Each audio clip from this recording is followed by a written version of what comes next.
Ya, assalamualaikum warahmatullahi wabarakatuh. Kembali lagi bersama gua di channel Buya. Nah, kali ini gua akan melanjutkan nih dengan cerita yang kemarin, tapi ini agak lama ya, soalnya lagi sibuk juga gua ngurusinnya. Nah, di sela kayak gini, ini adalah si Lee Wei-yong ya. Lee Wei-yong tuh baru saja mendapatkan kediaman atau rumah lah dari Perdana Menteri.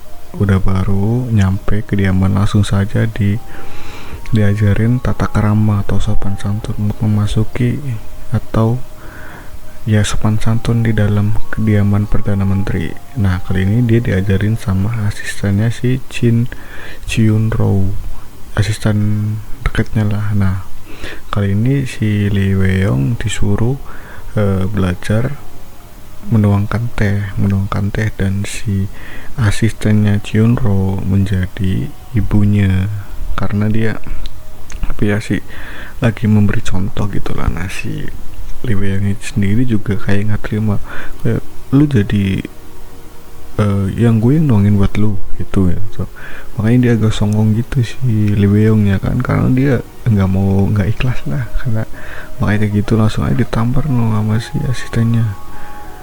Dan dia udah ngomong lah, baru saja sih ganti hormat, tata cara berhormat di depan neneknya atau di Perdana Menteri sama si Cion Robonya yang lebih tua lah dari dia. Ini aturannya kayak gitu, dia harus badannya tegap, senyum, terus turun ke bawah. Nah gitu, masih saja salah, si asistennya langsung saja mengambil rotan dan mencambuknya sekali. Dan si Lee Wei juga kaget kan, karena dicambuk, kayak baru pertama kali dia dicambuk kan, langsung aja kaget. Dia memasang muka yang gak enak, langsung dia memperhatikan bahwa dia udah nurut aja lah dalam hatinya, padahal mah udah itu kan, udah kesel banget.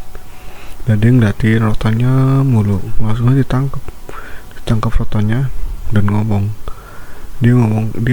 dia disuruh cuma buat ngajarin, bukan buat mukul. Nah, langsung saja ditarik, langsung suruh asistennya suruh memegang asistennya si Chunro. Nah, langsung saja dipegangin dan dia harus memukul sampai 7 kali, karena si Lee Wei juga menghitung 7 kali dalam pukulan gitulah. Dia meminta tolong kepada teriak-teriak tolong gitulah. Nah, Cameo pokoknya udah 7 kali. Nah, udah kayak gini kan rame disidang di aula utama. Dan di sini yang ngelihat bahwa si aslinya kesakitan karena dipukul, ketawa lah. Si Chionro nya sendiri udah melihat dendam lah, kayak ini bocah kayak ngeselin nih si Lee Wei nih gitu ya. Nah, ini si Perdana Menteri datang, papanya si Lee Wei lah, bapaknya si Lee Changli, bapaknya si Li Mingfeng. Nah, ini neneknya, dan neneknya mengenalkan bahwa ini tuh bapaknya gitu. Nah, udah gitu si Lee Wei ngadu nih, pas di sidang dia ngadu ke neneknya bahwa dia tuh dicambuk sampai merah-merah sama asistennya si Chionro. Nah, si Chionro ngomong bahwa ajaran terbaik adalah yang dengan tegas dan kekerasan gitulah. Nah, di scene kali ini adalah 3 putri, si Lee Changli, Lee Changru, dan Lee Changxi. Dia memberi hormat bahwa hari ini tuh si neneknya tuh berulang tahun. Pokoknya pas banget, ada aja pasnya loh gitu.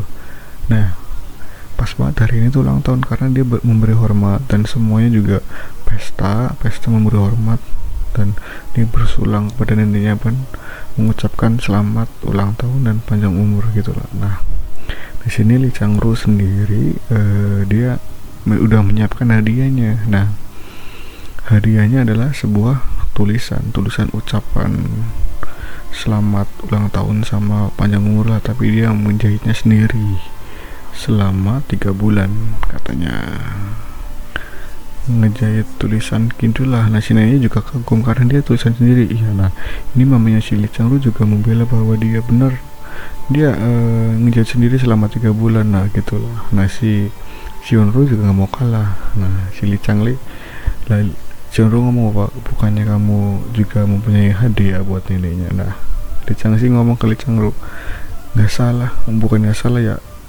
kebetulan apa gimana gitu, hadiahnya kok sama gitu, sama-sama ucapan. Nah kayak pokoknya sama lah, kayak udah di setting, bukan di setting, karena si Changnya tahu bahwa hadiahnya itu dan dia ngikutin, tapi dia dengan lebih yang cakep lagi. Nah si Li Changli nih, dia ketawa karena dia lebih bagus dari si Li Changru, tapi hampir sama dengan tulisan ucapan ulang tahun, dengan panjang umurnya, tulisannya sama persis, bukan sama persis lagi, pokoknya sama lah, tapi dia dengan benang yang emas lah, sama apa ya namanya, pokoknya dia ada kesan-kesan yang lebih banyak gitu dibandingkan si Li Changru kan gitulah, gitu doang. Tapi kalau si Li Changli kan pakai emas. Nah di sini terus di scene ini kita dipertemukan adalah dipertontonkan lah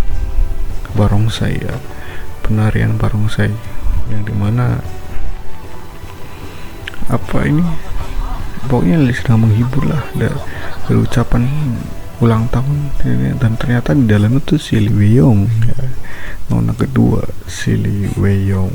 Nah kali ini semua orang bersorak gembira karena dia seneng banget gitulah. Dan di sini ini adalah si Tobayun dari keluarga kerajaan, dan si Lim Mingfeng adalah baru datang menemuinya, baru baliklah dari kerajaan, baru balik ke kediaman Perdana Menteri, kan emang di rumahnya di sini ya si Lim Mingfeng. Nah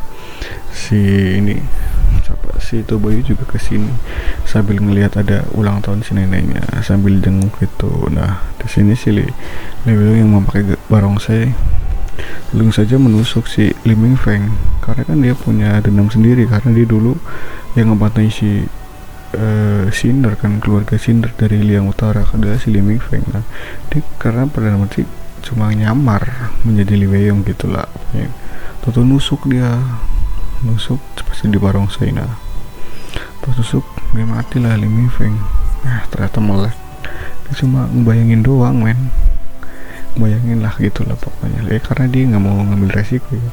Kalau semisal dia nusuk sekarang, dia nggak mungkin lama di Perdana Menteri, di kediaman Perdana Menteri, karena dia mau ngancurin semuanya lah. Jadinya dia main sabar aja. Nah di sini atraksi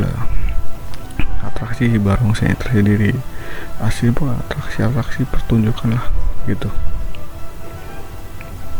Dan dia juga tidak lupa mengucapkan selamat ulang tahun dan panjang umur. Pokoknya sama aja kayak gitu, selamat, dan orang-orang juga bersorak gembira lah. Si Li Changli sama asistennya Li Changli tahu apa yang mau dilakukan. Dia ngelempar dia mau turun, pas si Li Wei yang mau turun, asistennya si Li Changli tuh gitulah ngelempar kelereng gitu tuh, jatuh. Nah pas jatuh kepala barongsai terbang loh, langsung lah si Li Wei ditangkap sama si Tobayun gitu. Langsung gercep ya kan, ada cewek cakep gercep aja ini orang, tahu aja ada yang cakep ya, dengan muka yang datar tetap aja menangkap cewek yang cantik. Nah gitulah. Sisi, makasih, itu adalah ucapan dari Li Wei-yong. Sisi itu terima kasih. Nah di sini semua orang memberi hormat kepada pangeran. Tobayun itu pangeran ya, pangeran itu anaknya dari kaisar lah pokoknya, dia ada pangeran maunya, dia dari kerajaan. Nah dia kesini tuh karena dia dan di sini tuh Li Wei-yong nggak tahu bahwa dia tuh Tobayun, nggak tahu tuh bahwa dia tuh pangeran dari kaisar. Nah Tobayun ternyata udah datang ke kediaman menteri karena dia mau gitu ngasih titah atau selamat atau ucapan, karena si Lim Mingfeng telah membantai pemberontak, katanya pemberontak itu si Liang Utara ya. Liang Utara adalah si Sinar sendiri, dan karena dia mau memberi hadiah karena dia membasmi pemberontak. Nah si Sinar sendiri ya yang sedang menyamar jadi Li Wei-yong. Nah pokoknya itulah si pangeran si Tobayun ini, dan si Tobayun juga mengasihkan giok yang punya si Sinar sendiri ya. Nah si Li Wei juga nggak terima karena dia adalah gioknya sendiri ya, tapi dia langsung merebut gitulah dia. Tapi dia tahu ngerebut, tapi dia nggak mau tahu nggak mau ada yang tahu bahwa dia tuh putri dari Liang Utara. Makanya gitulah, itu mungkin dikira kecapean kali ya mau ngerebut, padahal dia emang ngebayangin pas dulu di Liang Utara, dan dia yang menalihkan sendiri ke Li Changri gitulah. Dan si Chunro-nya sendiri ngomong kepada asistennya si Li Weiyong suruh balik gitu karena kecapean kali ya habis main barongsai ya. Itu udah gitu si Li Changru ketemu lah sama si Li Changli, tahu kalau si Li Changru tuh habis main dari kediamannya si Li Weiyong karena dia habis nganterin si Li Weiyong lah balik ke kediamannya. Nah di sini si Li Changli tuh nggak suka ya kalau dia dekat sama Li Weiyong karena dia tahu lah kalau dia mencari teman lah gitu, karena dia tertindas si Li Changru di kediaman ini gitu, makanya dia mencari teman yaitu Li Weiyong. Nah di sini si Li Changli tersendiri adalah dia di istana ya, dia datang ke istana untuk menemui putri mahkota. Ini putri mahkota ya, jadi istrinya dari putra mahkota. Nah putra mahkota sendiri udah meninggal. Nah ini istrinya adalah punya anak namanya Tao Bajun. Nah Tao Bajun itu yang disukai sama si Li Changli. Nah Tao Bajun yang pernah menyelamatkan si Li Weiyong dulu. Nah si Li Changli punya ide karena dia biar si Tao Bajun balik, karena dia berkeliaran di sana nggak mau balik ke kaisaran lah gitulah. Nah si Li Changli tuh punya ide gitu, Oke.